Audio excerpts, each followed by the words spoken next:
Hello, guys. Welcome to another episode of the Commerce Lab by Ecomcy, the place of editor related to Amazon FBA Private Level and e-commerce. My name is Vincenzo Toscano, founder and CEO of Ecomcy, and today we bring you for second time very close friend of mine, Yoni Kozminski, who is the co-founder and CEO of two companies. Actually, we have MultiplyMii, which specializes on everything that has to do with creating high-performing teams to scale your business forward, and Scala, that is all about creating those systems that can make the difference between bringing your business to the next level or not.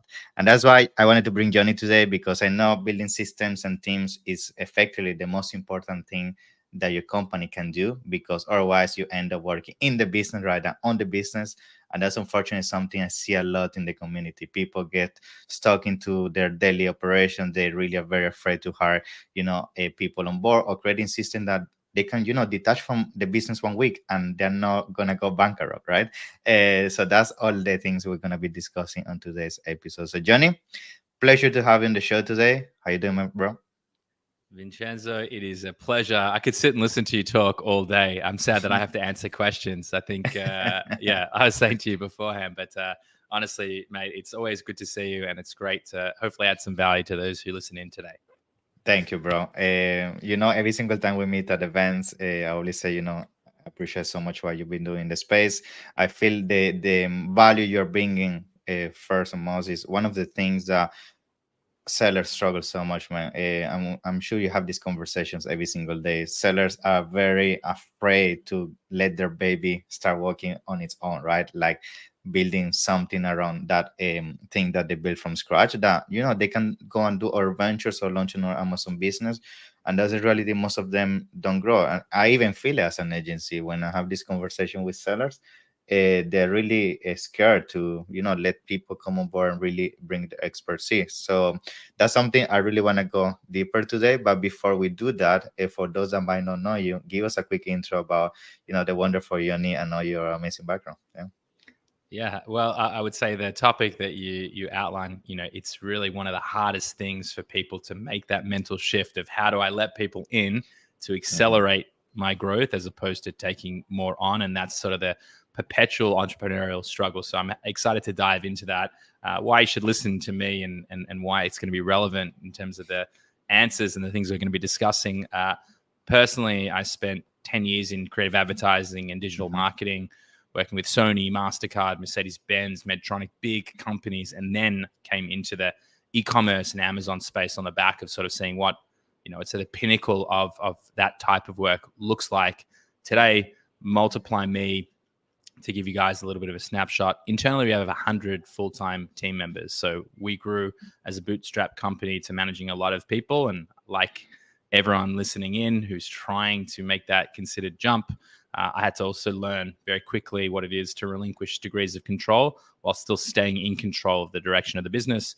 MultiplyMii has placed over 1,000 people into e-commerce and Amazon brands since its inception. We're placing circa 30, 40 people every single month into other companies. So, we've built that machine, and that's really what we hope to achieve for others, is to do what we've done, but for yourselves. And then Scala, process improvement, management consulting, we go in, and Vincenzo, you really outlined it. We help build those systems that enable you to get out of your business by building SOPs, documentation, accountability, and org charts. And obviously the two go well together, because if we can help you understand where to Right. drive to, and then we can help bring in high value, low cost talent, we talk a lot about it, at least internally, but it's about building profitable businesses. This isn't Exactly. about building a business that is reliant on a 6, 7, 8, 9, 15 figure revenue Mm. number. That's all nonsense if you're not bringing home, the bacon, as they say. Mm. So anyway, that's enough about me. Let's give the people what they want, and let's dive in. Yeah, of course. And I think to conclude on what you just mentioned, the reason why they're also so perfectly aligned, and this has happened to me. Sometimes you can bring A players to the business, but then if you bring A players to your business and they don't really understand first and most, like what are your processes, your culture, how you deal with things on a daily basis, you're lacking the systems and the process internally. That A player can eventually go from being an A player to not really performing at the level that you wanted him to perform. And also not only from the moment of integrating the person, it's like if you don't build the systems and processes, I feel then once you start hiring people more and adding more people internally, you always have that hamster kind of running on the wheel a scenario where people come, you have to train them from scratch, then you have to divert yourself from important things because you don't have a system in place, and it's a never ending nightmare. So I'm sure we're going to be talking all about that today. So first thing, so we can start with first like like an intro to this topic for all those Amazon sellers watching and hearing us today. How do you go first and most in terms of making that initial decision that you need a new A player or you need systems in your business? Because I feel maybe when you're getting started, it's not maybe the right moment to do so. But how you identify I'm at that stage that I need more people in my team and I need a system around that. Yeah, great opener there.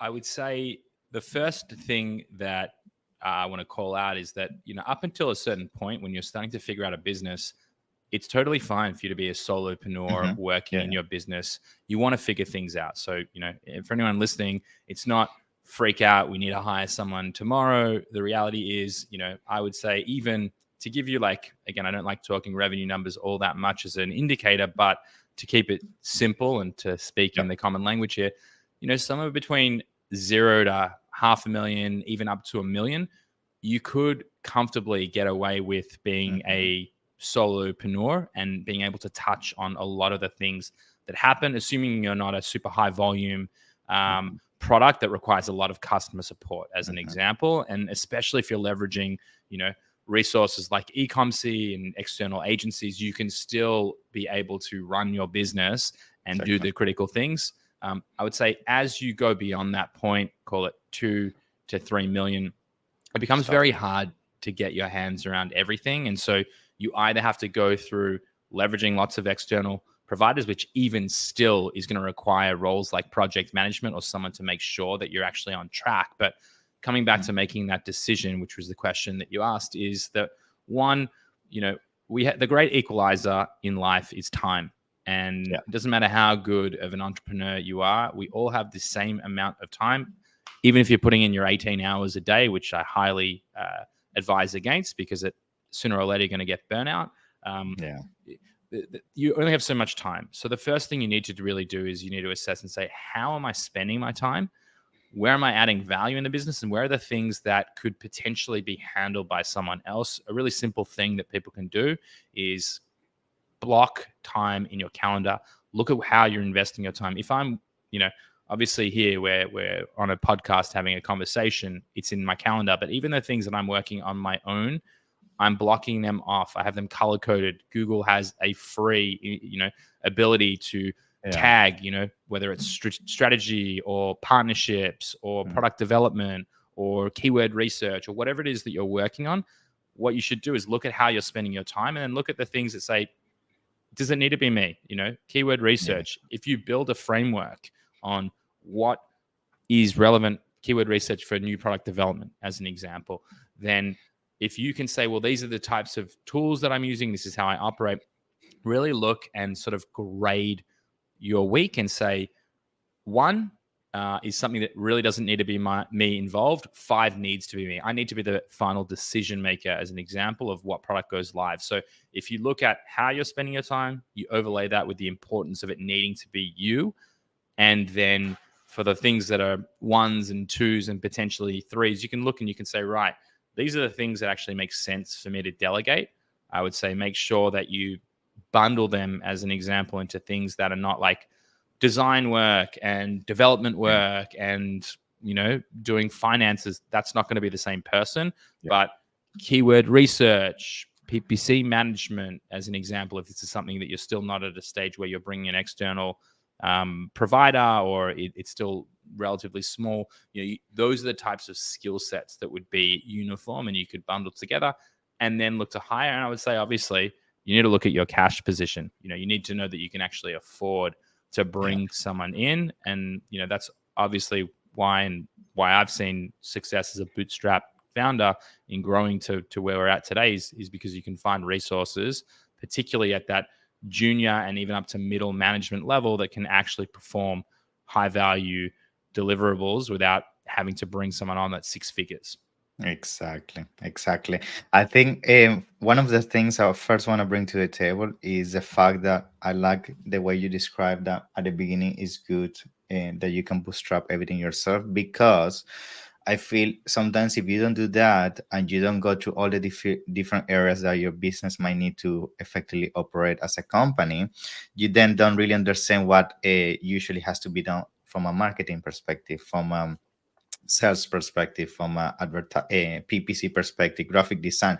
And if you don't have some basic understanding of all these things that at the beginning you have to do yourself, then how you even in the first place are gonna hire a person, right? Because you sometimes don't know what are some of the tasks look like, or what are some of the limitations, what are some of your weaknesses, and try to find your weakness as strengths in our people.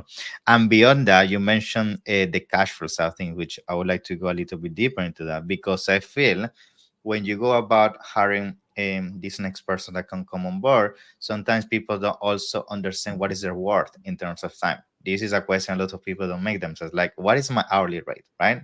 Let's say your hourly rate is, maybe you can help me here, like is $100 per hour. Like, what can I afford to basically delegate this to a person that it will cost me less, so I can actually focus on high level decisions while I basically remove some of the admin work out of the plate, right? So that's a really great way to frame it, Vincenzo. Mm, And I think that the way that anyone who's looking at, so what you're calling out, just to call it very bluntly, is a lot of entrepreneurs don't value their time as a exactly. valuable resource, right? Hmm. And so what we're trying to do is assess, what is my time actually worth? How Hmm. you can actually figure out what your time is worth is when you go through that process and you time block and you look at what you're doing and you even review and you say, right, that was a really valuable meeting, or I did 5 hours of work on product development that I was really passionate about, and I was able to launch 2 new products, in 3 months' time. Obviously, the Hmm. supply chain, logistics, getting Hmm. it. Yeah, yeah. There's a lot of work that goes into actually getting a product live. But looking at your investment and your involvement, and then you need to ask yourself, right, the simplest example I can give you in terms of how you can assess the value of your time as it relates to an e-commerce founder is that we all know when it comes to marketplaces, specifically Amazon, launching new products is one of the most critical things that you need to continue to do in order to grow your business and to grow your revenue and your profitability and to prevent, competitors from creeping in and seeing what you're up to. So coming back to it, ask yourself the question, what is it worth for me from both a revenue perspective, a profitability perspective? If I only launched one product this year and it generated $1 million, what would it look like if all I did was I spent my time focused on launching 50 products next year, right? And so when you start to question, what is my hourly rate? Well, what would it actually take for you to Yeah. focus on the things that you're the best at? And what would that yield as a revenue profits perspective? And that's how you should be making the decisions and saying, if I am not getting to this, then I am Hmm. not growing in this part. And so that's where you can do it. So even coming back to sort of the cash position, and I'm not advising take on enormous debts here, but Yeah. if you're looking at it from an opportunity cost perspective, spending $1,000 a month, $2,000 a month on a couple of resources potentially, Makes um, sense. Yeah. Yeah. it can rapidly shift your trajectory as a business. So don't look at it from a really short-sighted lens and saying, well, because I can do it, I should do it. Exactly. Yeah. And I've seen that happening to me, especially the last couple of months. I started to let a lot of things out of my plate, which at the beginning I wasn't doing because I was having this um, feeling, which I feel that's what most Amazon sellers feel, the ones here and watching this episode, that they feel like if they let things go, first of all, they feel other people cannot do such a good job as you do. And also you start feeling that you lose control in terms of the direction the business is going to go, because you feel nobody is going to love your business as much as you do, which is true. But at the same time, again, when you can find these A players that can come on board, and I feel that completely shifted, the speed and scale I managed to achieve. So now at the same time, though, one of the things I started to implement, and I would like to also hear your take on this, is effectively what you mentioned, which is finding this junior mid-tier kind of talent that yes, maybe they are not at the level of enterprise in terms of being employees that you can bring on board, but they're very hungry. They are looking to learn. They're really passionate about what they do, and effectively, the only thing they're missing sometimes is a strong systems and processes that they can just copy into their daily routine, and that's how they become a player. So tell us a little bit about that methodology you briefly mentioned at the So beginning. you're really striking a chord, and I say that because I literally, before jumping on this with you, Mhm. posted that I'm hiring for the first time in over a year here locally for a revenue operations Mhm. specialist, and I was really intentional about it being 1 to 4 years of experience and Junior. not Yeah. 10 plus years experience. And I would say it's for a couple of reasons. Senior people, if you can afford them and they come and bring in expert knowledge that you don't have, massively valuable. Like, let's not discredit that. Mhm. But with that also comes downsides as well, in that they've learned a certain way, they have a way of operating, and, you know, it's not necessarily always the best way. So there's pros and cons even with senior people. But coming Mhm. back to it, if you have effective onboarding, if it is very clear, if you can bring someone on and they understand the business very clearly, the value proposition, if they understand, as an example, how we operate internally, we run on a loosely on a methodology called EOS, the Entrepreneurial Operating System. And in that, Mhm. as part of it, we set out our 1 year plan, our three Mhm. year goal, our 10-year vision. We're setting every single quarter specific goals that are attached to our business goals and objectives. We do it over a 6-month time frame. So we do first half, second half of the year. Every single team member inside of every single function inside of the business understands where they're driving towards. So I share all of this in saying that if you can bring that clarity, both from where we're trying to get to at a company Mhm. level, department level, and individual level, from a role perspective and accountability, and you can take it one step further and build performance metrics that align with them achieving those goals, then you can bring in much more junior people because they have a very clear operating environment. They understand what's expected of them.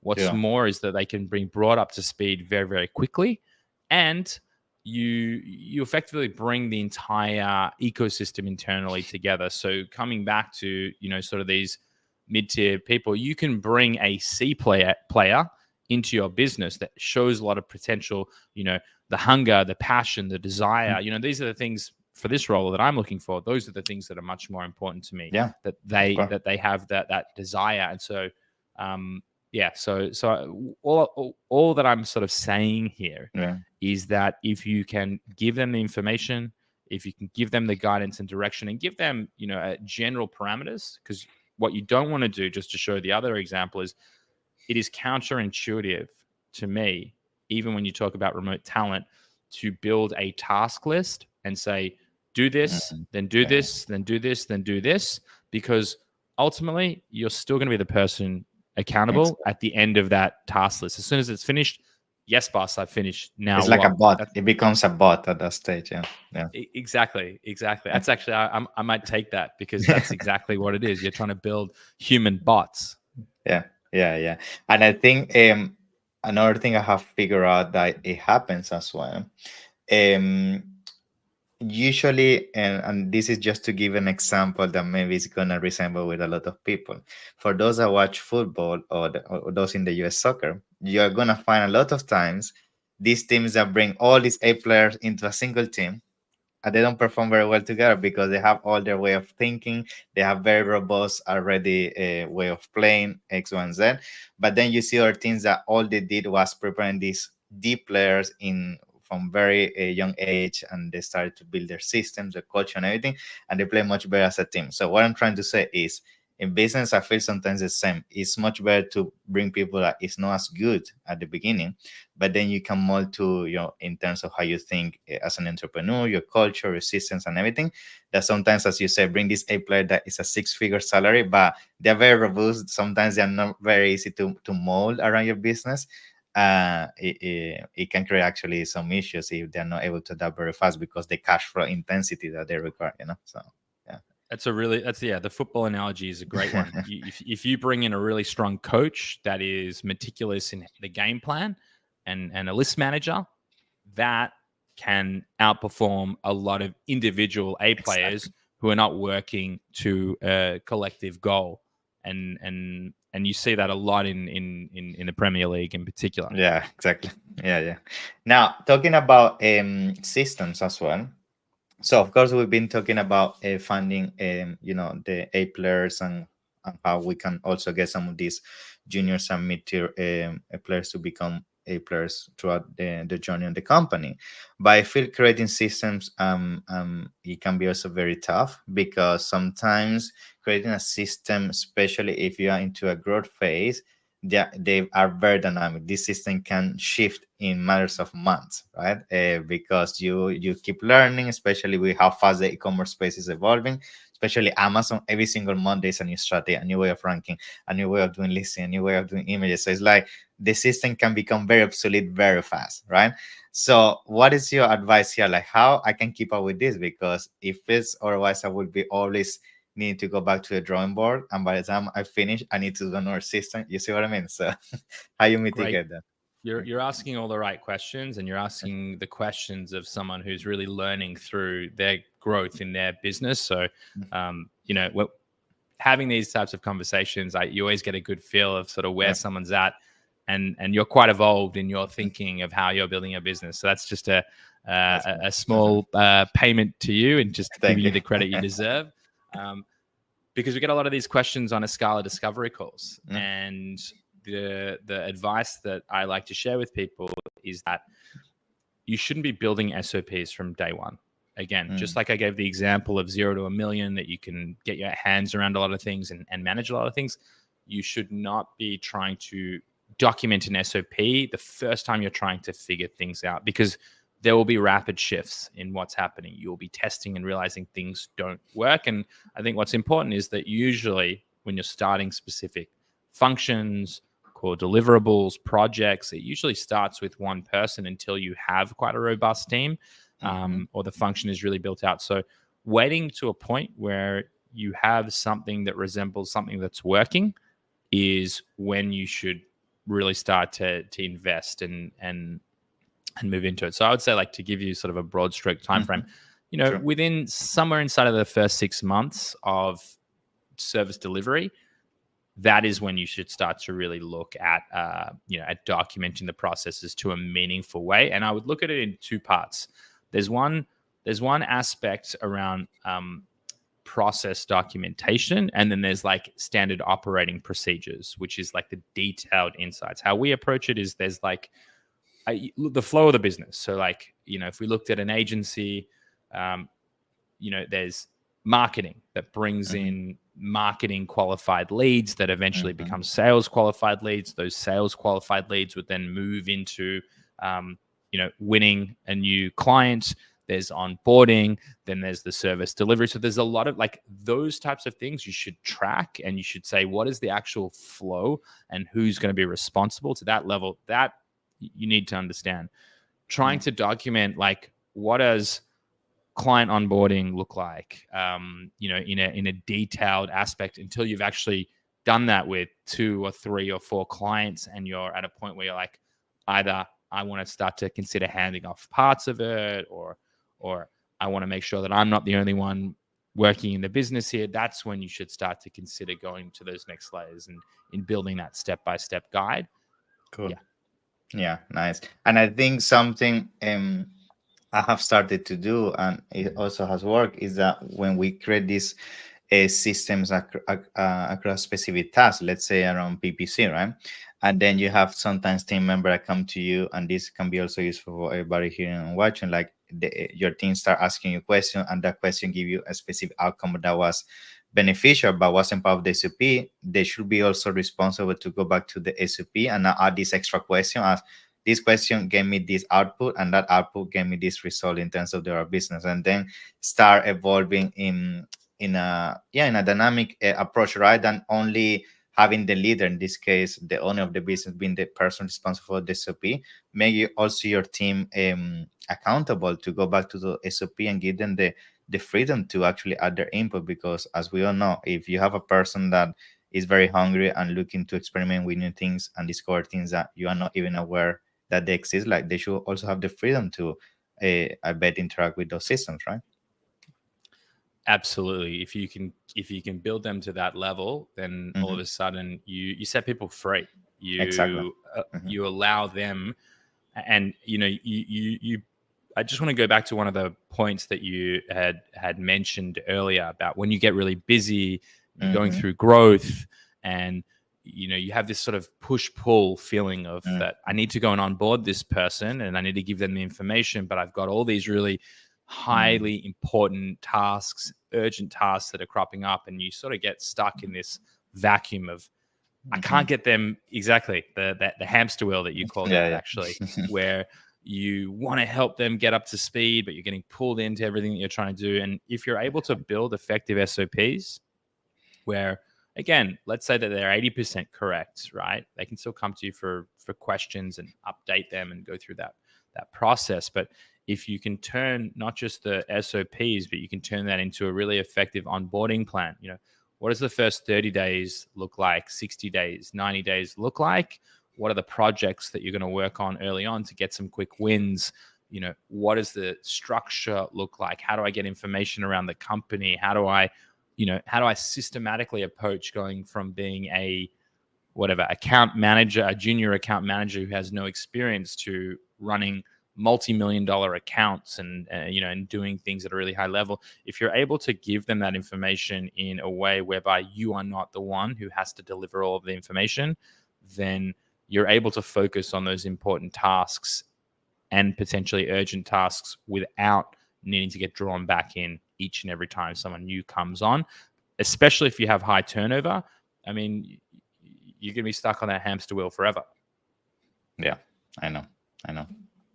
Now, to start concluding, and this is something I'm sure people might be wondering, like in the hiring process, you that have done so much hiring and you specialize on this finding A players. If you have to choose one question or one skill that you will say is really something that a person must have to come on board your team, what would that question or that skill be? Like, is something that is not a non-negotiable for you? So I want to give you something that can be sort of universally applied to any role, Yeah, yeah, and and the things that I would ask in terms of questions. I'll give you a few questions yeah, that yeah, I of course. think can build together to help you. But you know, I'm going to assume here that you've thought through and you've said, okay, this is what the business needs as a new role. Mm-hmm. Um, you're aligned on that this new role is going to serve this purpose. So you've worked backwards from what does the business need to fitting in, and not the other way around. So you haven't just Mm-hmm. hired someone because you like them, but you've thought through and said the business needs this. Yeah. And then you're going through the process and you're interviewing multiple candidates, and it's very clear you've seen the skills that they have. They seem aligned with what you're trying to hire for. You've taken the time to actually get on this call with them. So just setting the table, setting the stage, so to Mm-hmm. speak, so that we're all speaking the same language. If they have worked in that previous role, and this is, let's say they were a junior account manager, you have a senior account manager, or they're a keyword researcher, and now they want to be brand manager, whatever the sort of the growth of the transition is, or it's the same role like for like. The question, one of the questions that I think is really important that you ask is that you ask them, so you want to separate two things. One is you don't want to give them too much information up front as to what you're looking for, because you want people to actually speak first and tell Exactly. you about what they are excited about, what they are passionate about. And so what I like to ask as a question is I'll ask them, in your previous role, what were the things that you are most proud of? What are the things that you were most excited about? And they'll tell you, Mm-hmm. about the things that they felt were their achievements and the things that they liked and that they were hungry to, they are hungry to do more of and they want to grow into. Because in every reality, they see a job, they're looking for a job, maybe it doesn't 100% align with what it is that they want to be doing, but it's an opportunity for right now. You want to make sure that the person you're bringing into the role is passionate about what you are actually offering and what you are trying to build in your company. And so if you let them talk about what they saw as their achievements and what was exciting for them in that previous business, you can already make that connection and say they are actually someone who's going to be passionate about what they're building towards. So I think that that's a universal style question that you can get some deep insights. And I would say another question on that same sort of framing or that same logic is, if they had a manager, which in most cases they would have, right? I would ask the question, what would your manager say are your biggest strengths and your biggest weaknesses? And just from a psychology standpoint, there's a shift that happens when, one, they might be the referee. So you might, I would say, as a side note, you should go and follow up and see if they have good self-awareness. But there's something that happens when you ask someone what someone else would think about them. They are looking at it from a lens of someone else. And so it makes them more introspective in not just trying to say, you're in an interview. You're trying to, you as the interviewee, you're selling them the world. You're hot shit. You're the best thing on planet Earth, and no one else should get this role, right? So it's just a nice way to sort of separate where they think about it a little bit more clearly. And you also have the ability to then follow up in your reference checks with that manager to see what they say about that. So there's a couple of questions for you. That's good. Yoni, no better way to end today's episode. So thank you so much for all your knowledge and insights. So in case people want to work with you with Multiply and Scale, I know you specialize on all of these we've been discussing today. So how people can reach out and work with you? Yeah. You can always take a look at our websites, MultiplyMii, spelled with an MII, me.com, or weareescala.com. Both of them will take you to the most valuable person. I'm pretty available on LinkedIn. If there's something you want to reach out to me, you can find Yoni, Yoni, at either of those email addresses will get me to. Thank you. Yeah, I'm going to make sure to put all the information down in the description. Other than that, it's been a pleasure as usual. And can't wait to see you soon at upcoming event, bro. Yeah. Thank you so much. Likewise, mate. Thank you. Thank you. Bye-bye.